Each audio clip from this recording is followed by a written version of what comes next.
সাবেক প্রধানমন্ত্রী শেখ হাসিনাকে প্রধান আসামি করে ৯ জনের বিরুদ্ধে আন্তর্জাতিক অপরাধ ট্রাইব্যুনালে লিখিত অভিযোগ জমা দিয়েছেন গুমের শিকার হওয়া মাইকেল চাকমা। সকালে ট্রাইব্যুনালের প্রসিকিউটর আব্দুল্লাহ আল নোমানের কাছে এই অভিযোগ জমা দেন তিনি। এ সময় নৃবিজ্ঞানী অধ্যাপক রেহনুমা আহমেদ তার সাথে ছিলেন। এর আগে গত 18 ডিসেম্বর মাইকেল চাকমা মৌখিক অভিযোগ করেন। এ প্রসঙ্গে প্রসিকিউটর আব্দুল্লাহ আল নোমান বলেন, মাইকেল চাকমা শেখ হাসিনা সহ ৯ জনের বিরুদ্ধে লিখিত অভিযোগ জমা দিয়েছেন।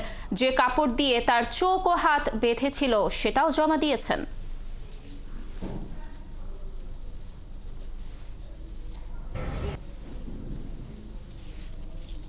তদানীন্তন প্রধানমন্ত্রী শেখ হাসিনার উনি চক্ষুশূল ছিলেন বিশেষ কারণে, যেহেতু উনি ইউপিডিএফ এর নেতা ছিলেন এবং আদিবাসী অধিকার নিয়ে কথা বলতেন, এজ ওয়েল এজ পার্বত্য শান্তি চুক্তির যে ফান্ডামেন্টাল প্রবলেমগুলো ছিল এগুলো নিয়ে ওনারা অ্যাডভোকেসি করতেন। এই কারণে শেখ হাসিনা বাইরে মাইকেল চাকমাকে চিনতেন এবং একটা জনসভায় সেই সময়ে স্পেসিফিক্যালি হুমকি দিয়েছিলেন যে এইখানে যারা ওনার জনসভায় সমস্যা করেছে অথবা পার্বত্য শান্তি চুক্তি বাস্তবায়ন অথবা আদিবাসী অধিকার নিয়ে যারা কথা বলে তাদেরকে উনি দেখে নেবেন। এবং সাবসিকুয়েন্টলি এর কিছুদিন পরে মাইকেল চাকমাকে রাষ্ট্রীয় বাহিনী কর্তৃক তুলে নেওয়া হয় এবং 5 বছর পর্যন্ত আয়নাঘরে রেখে পরবর্তীতে জুলাই-অগাস্ট বিপ্লবের পরে তাকে ছেড়ে দেওয়া হয়।